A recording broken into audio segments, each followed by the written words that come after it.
Kamu mempunyai media yang besar untuk menanam tapi galau karena harus memakai media tanam yang lumayan banyak. Terbatas dengan budget.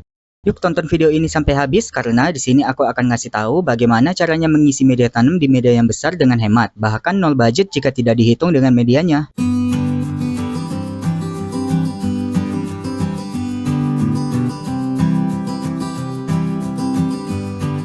Menanam di media yang besar itu memiliki kelebihannya tersendiri, walau begitu pastinya ada beberapa kekurangannya juga. Kekurangan yang paling umum itu adalah kita harus mempersiapkan campuran media tanam seperti tanah, sekam, dan kompos yang tidak sedikit. Kalau kamu tinggal di desa, pastinya tidak akan pusing memikirkan hal ini, karena di desa itu bahan-bahan ini bisa kamu temukan di mana saja, bahkan secara gratis, asalkan kamu mau berusaha. Namun di beberapa daerah, bahan-bahan tersebut juga dijadikan sebagai omset pemasukan oleh pemiliknya, yaitu dijual. Harganya emang tidak terlalu mahal sih, apabila kamu memakainya untuk media yang kecil seperti polybag dengan ukuran yang standar. Namun jika kamu menggunakan media yang lebih besar lagi seperti milikku ini yang menggunakan media planter bag 100 liter, maka budget yang dikeluarkan untuk membeli media tanam itu minimal 100 ribuan hanya untuk satu planter bag saja. Bayangkan jika kamu punya 10 planter bag, maka budget yang harus dikeluarkan itu totalnya 1 jutaan. Masa iya mau nanam aja kita harus ngeluarin modal segitu? Itu tidak termasuk harga untuk membeli media tanamnya ya. Maka dari itu aku bakal ngasih tips bagaimana cara mengisi media yang besar agar kamu bisa menghemat media tanam. Kalaupun harus membelinya, maka kamu hanya butuh modal 10 ribuan saja untuk membeli media tanam, setidaknya satu karung yang biasanya dijual di toko-toko tanaman. Jika media tanamnya bisa kamu dapatkan secara gratis, maka kamu tidak akan mengeluarkan budget sama sekali, kecuali jika kamu memakai media yang sama sepertiku, yaitu planter bag dengan ukuran 100 liter. Planter bag dengan ukuran segini toko online biasanya dijual dengan harga 12 ribuan. Untuk layer paling bawah ini, kamu bisa memasukkan bahan-bahan dengan tekstur keras tapi tetap bahan organik. Bahan tersebut bisa berupa buah kelapa yang sudah tergigit oleh tupai, kayu-kayu bekas dari tanaman,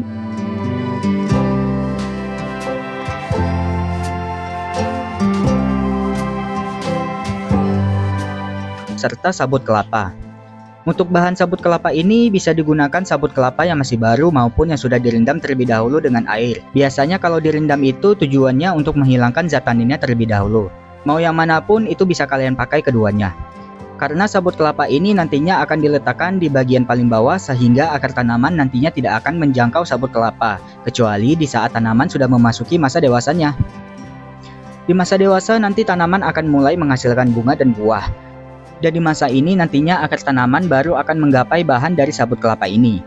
Di saat akar tanaman bisa menjangkau sabut kelapa ketika sedang berbunga ataupun berbuah, maka hal ini adalah hal yang baik karena sabut kelapa memiliki kandungan kalium yang tinggi sehingga dapat memberikan nutrisi tambahan di saat tanaman sudah memasuki fase tersebut atau bahasa pertaniannya itu fase generatif. Untuk bahan selanjutnya bisa dimasukkan bahan yang sebelumnya sudah dimasukkan ke dalam media namun belum terurai dengan sempurna. Di kasusku ini ada sabut kelapa yang sudah lapuk namun masih belum terurai dengan sempurna. Ini jika ada saja ya. Jika kamu memulainya dengan media yang baru, maka bisa melewatkan bahan yang satu ini. Setelah layer bawah diisi, maka selanjutnya kita mengisi layer tengahnya. Untuk layer tengah ini, kamu bisa memasukkan bahan yang lapuk dan lumayan cepat terurainya. Bahan-bahan tersebut dapat berupa kertas-kertas bekas, rerumputan liar yang masih segar, dan bahan-bahan sisa sampah organik dari rumah juga bisa kamu masukkan. Untuk bahan kertas yang memiliki tinta juga nggak masalah kamu masukkan, karena sepengalamanku tanaman yang ditanam di media yang dimasukkan kertas seperti ini juga tetap bisa tumbuh dengan subur. Tapi untuk kertasnya dimasukkan secukupnya saja ya, jangan terlalu banyak juga karena dikhawatirkan malah memberikan efek negatif ke tanamannya. Untuk rerumputan liarnya sendiri bisa dimasukkan rumput yang masih segar maupun yang sudah kering. Jangan khawatir kalau rumput-rumput ini akan tumbuh karena rumput-rumput ini nantinya akan ditutupi kembali dengan bahan-bahan organik yang lain sehingga ia akan tertutupi dan akan lumayan sulit untuk tumbuh serta menembus bahan-bahan yang ada di atasnya. Sedangkan untuk bahan sampah organik dari rumah, biji rambutan yang ada di sini juga tetap akan aku masukkan. Kalau nanti biji-biji ini akan tumbuh tapi nggak masalah bagiku karena nantinya biji-biji ini tinggal aku cabut saja. Mungkin nanti apabila emang beneran bakal tumbuh, bisa saja biji-biji rambutan ini akan aku tanam kembali di media yang lain. Karena biji-biji ini bukan berasal dari gulma, maka pengendaliannya nanti masih tergolong mudah untuk dikontrol. Setelah semua selesai, maka bahan-bahan organik tadi ditutupi dengan bahan organik yang kering di bagian layer atasnya.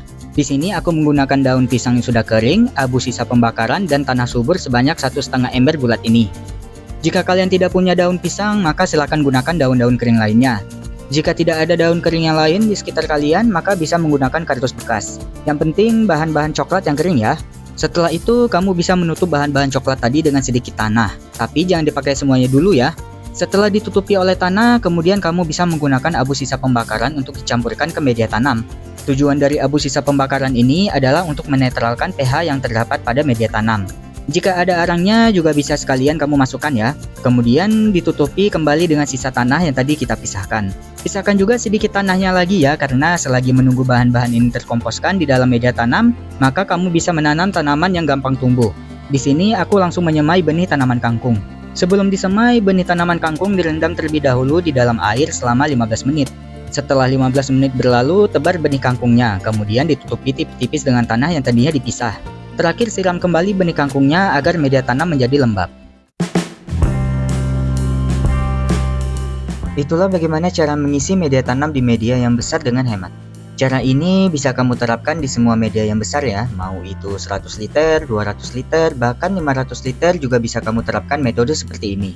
Namun harus kamu ketahui bahwa sampah-sampah organik ini lama-kelamaan akan menyusut karena terurai oleh waktu, sehingga apabila kamu ingin menanam lagi di media yang sama untuk generasi selanjutnya, maka kamu harus mengulangi lagi langkah di atas untuk mengisi medianya. Bahkan yang bikin lelahnya itu, kamu harus membongkar kembali medianya sebelum memasukkan sampah-sampah organik yang baru di layer bawahnya. Itu merupakan satu-satunya kekurangan dari metode ini. Jika ditanya kelebihannya itu apa, pastinya lebih banyak daripada kekurangannya ya. Dan itu ntar bakal aku bahas di video selanjutnya. Sampai di sini saja video kali ini, tapi sebelum itu tonton video sebelumnya ya dengan judul apa itu masa vegetatif dan masa generatif pada tanaman. Apa sih sebenarnya masa vegetatif dan masa generatif itu? Nutrisi apa saja yang harus diberikan kepada tanaman di masa tersebut? Di sini akan aku jelaskan semudah mungkin sehingga kita semua, khususnya aku dan kamu yang baru mulai menanam, tidak bingung dan dapat mudah menangkap penjelasan terkait kedua fase tersebut. Jika kamu baru mulai berkebun, maka silakan pelajari terlebih dahulu basic dari berkebun itu sendiri ya. Jangan lupa like video ini jika kalian suka dan silakan berikan dislike-nya jika kalian tidak suka. Serta berikan juga masukan ke aku melalui kolom komentar di bawah. Share juga video ini jika kalian merasa bermanfaat serta subscribe channel ini untuk bisa terus mendapatkan video terbarunya. Kali ini aku izin untuk undur diri dan sampai jumpa di video selanjutnya.